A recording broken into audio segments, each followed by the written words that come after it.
Okay, in this video I'm going to be talking about the stuff that I found useful and not so useful that I packed for the 3 capes. So first up, the portable charger that I brought.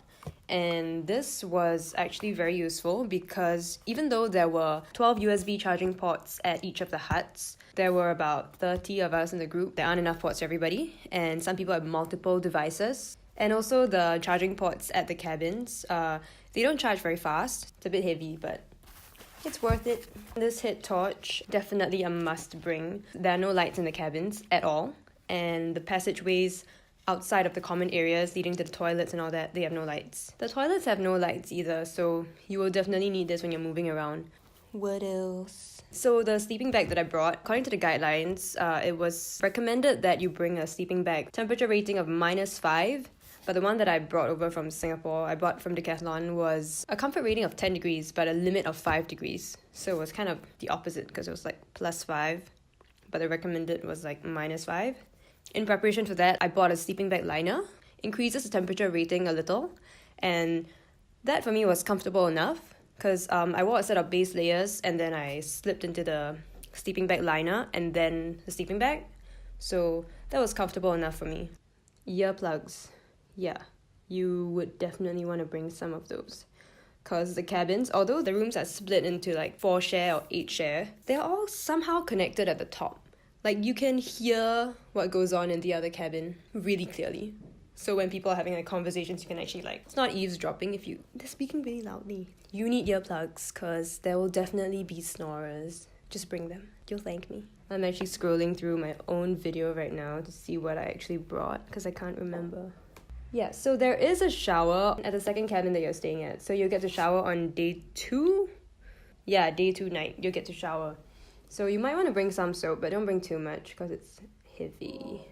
I mean, most of the things I brought, I did use. So the stuff that I mentioned earlier was stuff that I found particularly useful or I thought I should mention. So now I'll move on to the stuff that I did not use at all that I packed. You can find the stuff that I packed in the What's in My 55-litre pack video.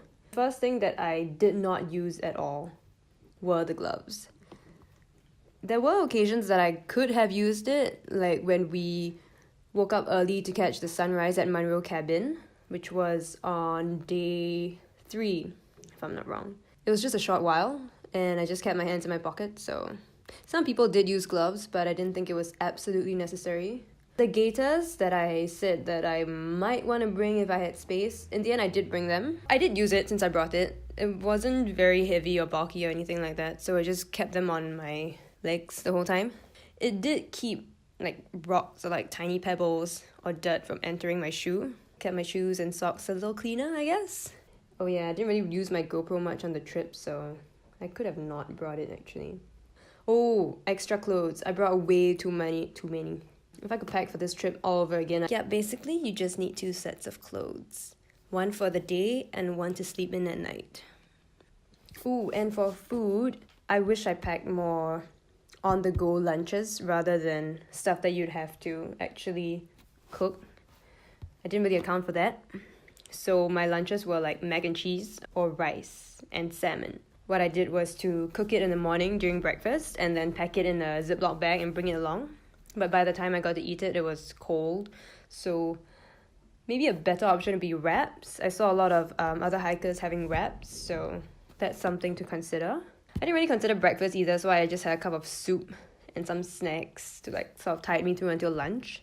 But yeah, you should definitely pack more substantial breakfasts, like oats, more granola bars. I think that's it.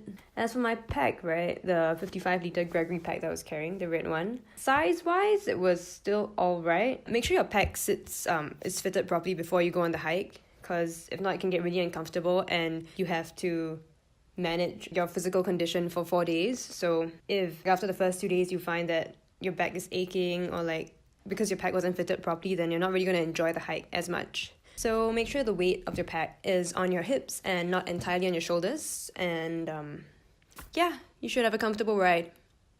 One other thing that I wish I had brought was dry shampoo, because I thought there would be showers at every cabin, but there was only a shower in the second night's cabin. So After the first night, my head was itching and I was like, shit, I should have brought some dry shampoo. Didn't think about it, but if you're watching this and you're going on a 3 capes, you should definitely think about it. Dry shampoo. You wanna know one annoying thing? I got this from Kohl's at $10. One day after I bought it, it went on half price. So it was $5. Why?